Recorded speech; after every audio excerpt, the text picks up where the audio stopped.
Yo, yo, yo, yo, what's poppin', everybody? Welcome to Straight Talk TV. Thank y'all for tuning in with me. If you haven't already, do me a big solid. Hit that subscribe button for me, y'all. Tap that little bell notification icon so you get notified with all the latest content, updates, and information from me, Straight Talk TV.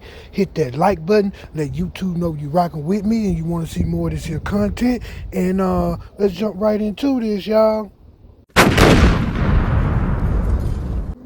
As you can see, Dak Prescott and Lamar Jackson have been putting up pretty close to similar numbers all season long.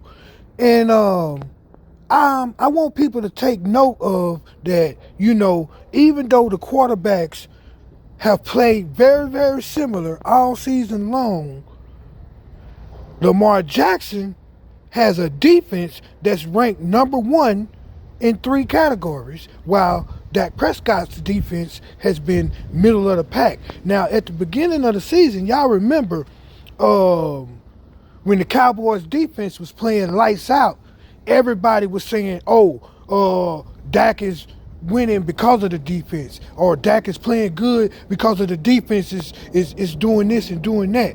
But they're not saying the same thing about Lamar Jackson, even though we clearly see Lamar Jackson is playing with a number one defense right now. We don't even hear them acknowledging the fact that Lamar Jackson and Dak Prescott's numbers are eerily similar. Listen to some of the stuff they were saying about Dak Prescott. Who do you blame for the Cowboys' loss? We them boys. We them boys. The best defense of all time. You know what y'all said? Let me take these off for a second. Let me get serious for a second. I'm blaming Dak Prescott. Dak Prescott number 4. Not 4, 4. The reason why I blame him for the loss is because I told you this. The defense, yeah, they're great. But one day they're going to have a bad day. They're going to have a slow start. It happens all the time in football. My years, I've played with some great offenses. I played against some great defenses. And every game, they're not going to be great. And then we talked about how they got all these field goals. Last week, they got in the red zone 6 times. They scored twice. Everything else was field goals, field goals, field goals. Same thing in the first game. Last game, they got there 6 times, correct? 5. And only had, how many? 1 touchdown. All field goals. You told me that was cool. You said, oh, shit, that doesn't matter. Who told you? You told me. He said you. Hold up. That was cool. You told me that too. You told me that too. You tried to put it on me though. And I said that's not the case. And if you really watch the Cowboys offense, I've been saying this since day one. The defense looks great. That's why they look like they were so dominant. But the offense, they ran the ball well and they were super conservative. Why they're super conservative? They don't have a rookie quarterback. They don't trust Dak Prescott. We don't want you to throw the ball. We're down by 2 scores. We're not throwing it. We're gonna run it. We're gonna run it. Because they don't trust him. And my thing is, when I say I blame him, just because of if you're gonna pay a quarterback $160-something million and you don't trust him to throw the ball without making turnovers, you can't win like that. So y'all heard Shady McCoy in his take. You know what I'm saying? It's Dak Prescott's fault, reason why the Cowboys lost, and the defense is great and all of this stuff, right? You know what I mean? But they're not going to come back and say the same thing about Lamar Jackson. They're not going to say it.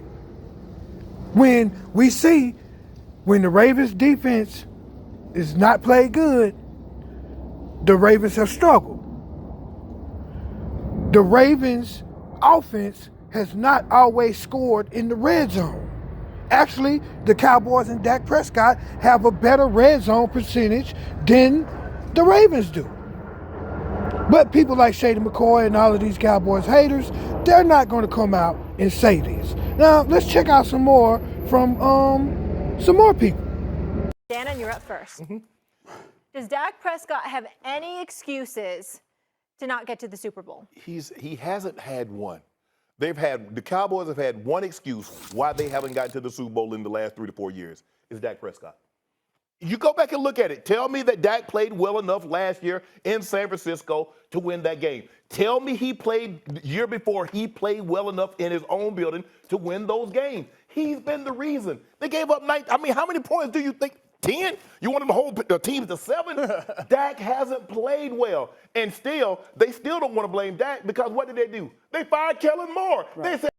So look at these numbers right here. If Dak hasn't played well, then that would mean your MVP frontrunner, Lamar Jackson, hasn't played well either. They have identical numbers, and in some categories, Dak Prescott has outplayed Lamar Jackson. I'm just saying, folks, you know, the hypocrisy and the bias that people display against Dak Prescott is just unbelievable to me, man. I just don't get it. You know what I mean? But one thing about it, women lie, men lie, but numbers don't. The numbers are right there, folks. They're identical numbers. The only difference is Lamar Jackson has a better defense overall than what the Cowboys have.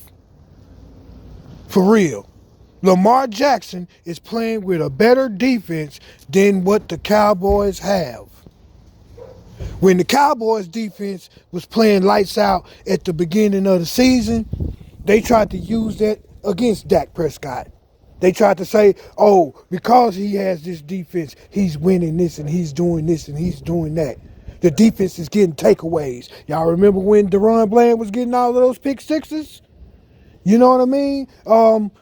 Yeah, they want to say Dak was winning because of the defense. Well, the same thing goes on with Baltimore right now. Baltimore's winning. They got a number one ranked defense in just about every statistical category that you can name, and it's crickets. They're saying nothing about it.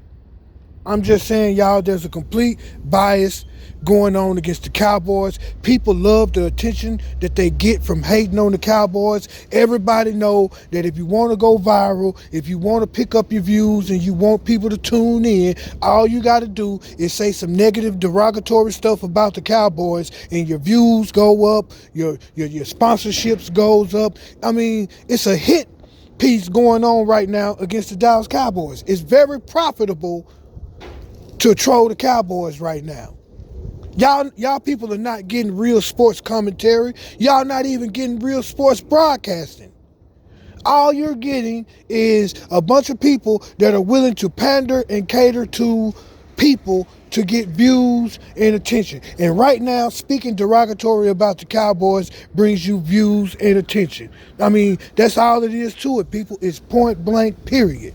That's all you're getting is people pandering to Cowboy haters and Cowboys trolls because it's profitable to, spin these narratives about the Cowboys. It's very profitable to spin these narratives about the Cowboys. But one thing I do know, like I just said, women lie, men lie, but the numbers don't lie. For real. There y'all have it. You know what I'm saying? Y'all hit the comment section down below. Let me know what y'all think about this whole situation. And if you haven't already, do me a big solid. Hit that subscribe button for me, y'all. Tap that little bell notification icon so you get notified with all the latest content updates and information from me, Straight Talk TV. Hit that like button. Let YouTube know you rocking with this here content and you want to see more of it. You know what I'm saying? I will catch you guys on the next go round. Straight Talk is out.